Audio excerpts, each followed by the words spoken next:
بسم اللہ الرحمن الرحیم۔ حلقوم ٹی وی کے معزز دوستو، السلام علیکم۔ آج کی ویڈیو میں ہم آپ کو حضرت شیس علیہ السلام کا قصہ سنائیں گے۔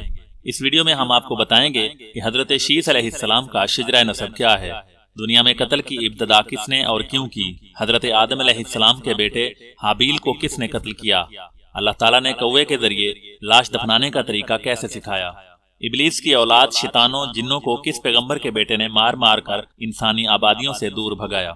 دوستو، حضرت آدم علیہ السلام کے بیٹے قابیل نے اپنے بھائی حابیل کو قتل کر دیا تو اللہ تعالیٰ نے اسے کوے کے ذریعے بھائی کی لاش دفنانے کا طریقہ بتایا، جس پر عمل کرتے ہوئے اس نے لاش دفنا دی۔ اب اسے اپنے والد کے غصے کا خوف تھا۔ اس موقع پر شیطان نے قابیل کو گھر سے بھاگ جانے کی ترغیب دی، کیونکہ اسے یہ خوف لاحق تھا کہ اگر قابیل حضرت آدم علیہ السلام کے پاس رہا تو کہیں توبہ و استغفار کے بعد دوبارہ راہ حق پر نہ آ جائے۔ چنانچہ اس نے قابیل سے کہا، اب تجھے تیرے والد زندہ نہیں چھوڑیں گے، تجھے قتل کر ڈالیں گے، تو یہاں سے بھاگ جا۔ قابیل کو تو پہلے ہی اس بات کا خوف تھا، لہٰذا وہ یمن فرار ہو گیا، جہاں اس نے سکونت اختیار کی اور بعد ازاں اس نے شادیاں بھی کیں، جن سے اولاد کثیر پیدا ہوئی۔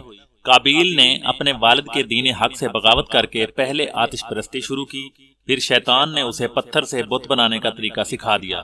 یوں قابیل اور اس کی اولاد نے ایک اللہ تعالیٰ کو چھوڑ کر بت پرستی شروع کر دی۔ دنیا میں قتل و غارت، حسد و فساد اور بت پرستی کی بنیاد قابیل نے ہی رکھی تھی۔ حضرت عبداللہ بن مسعود رضی اللہ تعالیٰ عنہ سے روایت ہے کہ حضور نبی کریم صلی اللہ علیہ وسلم نے فرمایا، دنیا میں جب بھی کوئی ظلم سے قتل ہوتا ہے تو اس کا ایک گناہ حضرت آدم علیہ السلام کے بیٹے قابیل کی گردن پر ضرور ہوتا ہے، اس لیے کہ یہ وہ شخص ہے جس نے ظالمانہ قتل کی ابتدا کی اور یہ ناپاک طریقہ جاری کیا۔ حضرت شیس علیہ السلام کی ولادت۔ حضرت آدم علیہ السلام کو جب بیٹے کے قتل کی خبر ملی تو وہ بہت غمزدہ ہو گئے، کیونکہ حابیل نہایت سعادت مند، فرمانبردار، نیک اور شائستہ نوجوان تھا۔ اس کے انہی اوصاف حمیدہ کی بنا پر حضرت آدم علیہ السلام کو امید تھی کہ وہ اللہ کے دین کے آگے بڑھانے میں ان کا معاون و مددگار ثابت ہوگا۔ بعض روایات کے مطابق حابیل کی شہادت کا بنیادی سبب یہی تھا کہ قابیل کو بھی اندازہ ہو چکا تھا کہ والد کے بعد نبوت کا تاج نیک سیرت حابیل ہی کے سر سجے گا، اور اسی حسد نے اسے بھائی کے قتل پر ابھارا۔ حابیل کے قتل کے بعد حضرت آدم اور اماں حوا بہت اداس رہا کرتے تھے اور بیٹے کو یاد کر کر کے گھنٹوں آنسو بہایا کرتے تھے۔ حضرت آدم علیہ السلام اللہ تعالیٰ سے دعا فرمایا کرتے تھے کہ اے اللہ، مجھے ایسی اولاد عطا فرما جو تیرے دین کو دنیا میں پھیلانے میں میری معاون و مددگار ہو، اور میرے بعد بھی تیرے پیغام کو دنیا میں عام کرے، میری صحیح جانشین ہو اور دنیا میں تیری وحدانیت کا علم بردار ہو۔ اللہ تعالیٰ نے اپنے پیارے نبی کی دعاؤں کو شرف قبولیت بخشا اور ایک نیک صالح بیٹے کی بشارت سے مطلع فرمایا۔ چنانچہ کچھ ہی عرصے بعد حضرت شیس علیہ السلام پیدا ہوئے۔ حضرت آدم علیہ السلام اور اماں حوا ان کی پیدائش پر بے حد خوش تھے۔ یہ حضرت آدم علیہ السلام کے تیسرے بیٹے تھے اور اس وقت ان کی عمر 130 سال تھی۔ اماں حوا علیہ السلام نے صاحبزادے کا نام شیس رکھا، جس کی عربی میں معنی عطیہ خداوندی کے ہیں، یعنی اللہ تعالیٰ کی جانب سے عطا کیا گیا خوبصورت و خوبصیرت تحفہ۔ حضرت شیس علیہ السلام حسن و جمال، شکل و صورت اور عادات و اطوار میں اپنے والد سے بہت زیادہ مشابہ تھے۔ حضرت آدم علیہ السلام اور حضرت حوا کو آپ علیہ السلام سے بہت محبت تھی۔ حضرت آدم علیہ السلام حضرت شیس علیہ السلام کو ہر وقت اپنے ساتھ رکھتے۔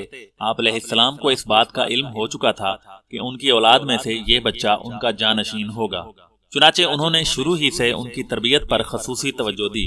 آپ علیہ السلام حضرت شیس علیہ السلام کو جنت کا احوال سناتے، اچھے اور برے کی پہچان کرواتے۔ جوں جوں حضرت شیس علیہ السلام بڑے ہوتے گئے، ان کی پوشیدہ صلاحیتیں اور والدین کی تعلیم و تربیت رنگ لاتی رہی۔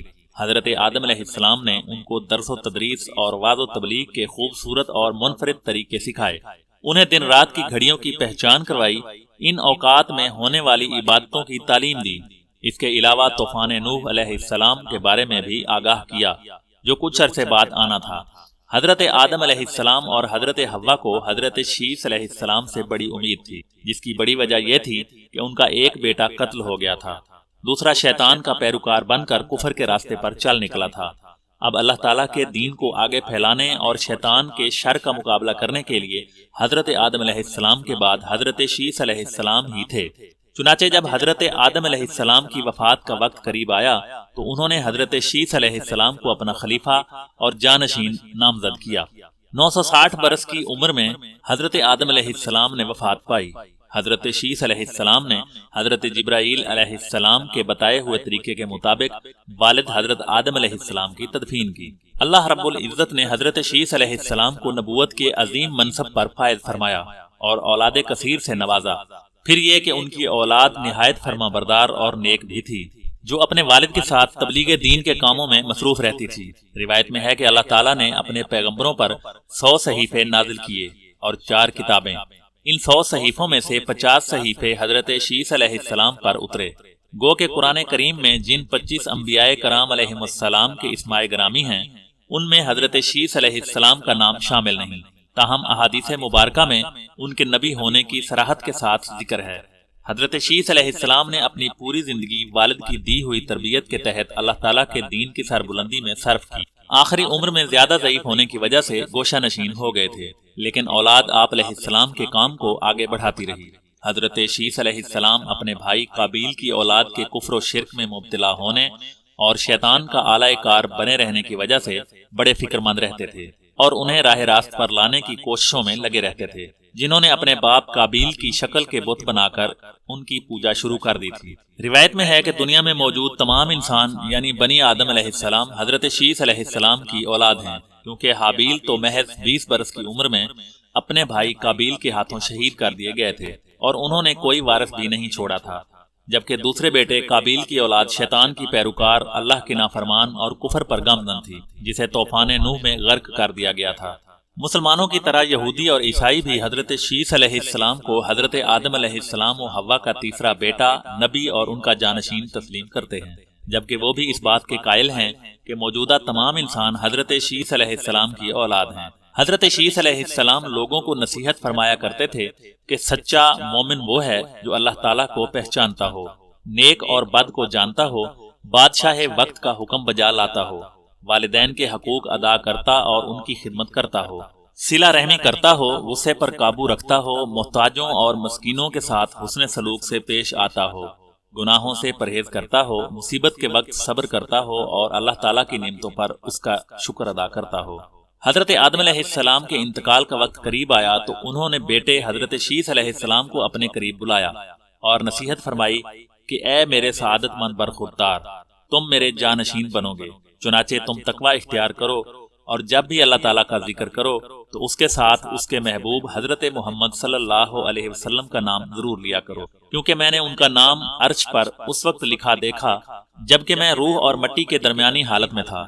پھر میں نے تمام آسمانوں کا چکر لگایا تو بارگاہ رب العزت میں آپ صلی اللہ علیہ وسلم کی شان محبوبیت کا یہ عالم دیکھا کہ نام پاک محمد صلی اللہ علیہ وسلم اللہ تعالیٰ کو اتنا پیارا ہے کہ آسمانوں میں کوئی ایسی جگہ نہیں جہاں نام محمد صلی اللہ علیہ وسلم نہ لکھا ہو۔ میرے رب نے مجھے جنت میں رکھا تو میں نے جنت میں کوئی محل، کوئی بالاخانہ، کوئی دریچہ ایسا نہ دیکھا کہ جس پر اسم محمد صلی اللہ علیہ وسلم تحریر نہ ہو، لہذا تم بھی کثرت کے ساتھ ان کا ذکر کیا کرو، کیونکہ فرشتے بھی ہر وقت اور ہر آن ان کا ذکر کرتے رہتے ہیں۔ قصص الانبیاء میں علامہ ابن کثیر تحریر فرماتے ہیں کہ حضرت شیس علیہ السلام کی وفات کا وقت قریب آیا تو انہوں نے بھی اپنے فرزند انوش کو معاملات سپرد کر دیے۔ انوش کے بعد اس کا ولی عہد کینن بنا، اس کے بعد کینن کا فرزند مہلائل ان کا جانشین بنا، اور ایرانی اجمی لوگ انہی کے بارے میں خیال رکھتے تھے کہ یہ 7 ولایتوں کے بادشاہ بنے، اور یہ پہلے شخص ہیں جنہوں نے جنگلات کا صفایا کر کے شہروں اور قلعوں کی بنیاد ڈالی، اور انہوں نے ہی شہر بابل اور شہر سوس آباد کیے۔ ابلیس اور اس کے لشکریوں، جنوں وغیرہ کو بھی مار مار کر انسانی آبادیوں سے بھگا کر ویرانوں اور گھاٹیوں میں دھکیل دیا۔ ان کا ایک بڑا تاج بھی تھا اور وہ لوگوں کو واعظ و نصیحت فرماتے تھے۔ ان کی بادشاہی 40 سال رہی۔ جب وفات کا وقت قریب آیا تو انہوں نے اپنے فرزند اخنوخ کو اپنا جانشین مقرر کیا اور انہیں مختلف کاموں کی انجام دہی کے حوالے سے وصیت کی۔ مشہور اقوال کے مطابق یہی اخنوخ حضرت ادریس علیہ السلام تھے، جنہیں حضرت شیس علیہ السلام کے بعد اللہ تعالیٰ نے نبوت سے سرفراز فرمایا۔ حضرت شیس علیہ السلام کی وفات 912 برس کی عمر میں ہوئی اور ان سے منسوب مزارات 3 مختلف مقامات غزہ، عراق کے شہر موصل اور ایودھیا بھارت میں ہیں۔ ان تینوں میں سے کس میں حضرت شیس علیہ السلام مدفون ہیں یہ اللہ تعالیٰ ہی بہتر جانتا ہے۔ موصل میں قائم مزار کو حالیہ عراق جنگ کے دوران شدید نقصان پہنچا۔ بعض روایات کے مطابق حضرت شیس علیہ السلام کا مکہ مکرمہ میں انتقال ہوا اور وہ وہیں سپرد خاک کیے گئے، جبکہ ایک خیال یہ بھی ہے کہ حضرت شیس علیہ السلام کا مزار مبارک لبنان کے ایک گاؤں شیس نبی میں ہے، جہاں ان کے نام سے ایک مسجد بھی قائم ہے۔ 13ویں صدی عیسوی اور بعد میں آنے والے عرب جغرافیہ دانوں کی روایت کے مطابق حضرت شیس علیہ السلام کا مزار فلسطین کے شہر رملہ کے شمال مشرق میں واقع ایک گاؤں بشیس میں تھا۔ بشیس دو الفاظ بیت اور شیس کا مجموعہ ہے، جس کا مطلب ہے کہ خانہ شیس علیہ السلام۔ 1948 میں اسرائیل کے مورد وجود میں آنے کے وقت یہ گاؤں غیر آباد ہو گیا تھا، لیکن آج بھی یہاں 3 کونوں والا مینار حضرت شیس علیہ السلام کے مزار پر قائم ہے۔ حلقوم ٹی وی کے معزز دوستو، یہ تھا اللہ کے سچے پیغمبر شیس علیہ السلام کا واقعہ اور ان کی زندگی کے مختصر حالات۔ اگر آپ کو یہ ویڈیو پسند آئی ہو تو ویڈیو کو لائک اور شیئر کرنا نہ بھولیے گا۔ اگر آپ اس چینل پر نئے ہیں تو چینل کو سبسکرائب کرنا بالکل نہ بھولیے گا۔ اللہ پاک مجھے اور آپ سب کو دین دنیا کی بھلائی نصیب فرمائے اور روز محشر آقائے دو جہاں صلی اللہ علیہ وسلم کی شفاعت نصیب فرمائے۔ آمین ثم آمین۔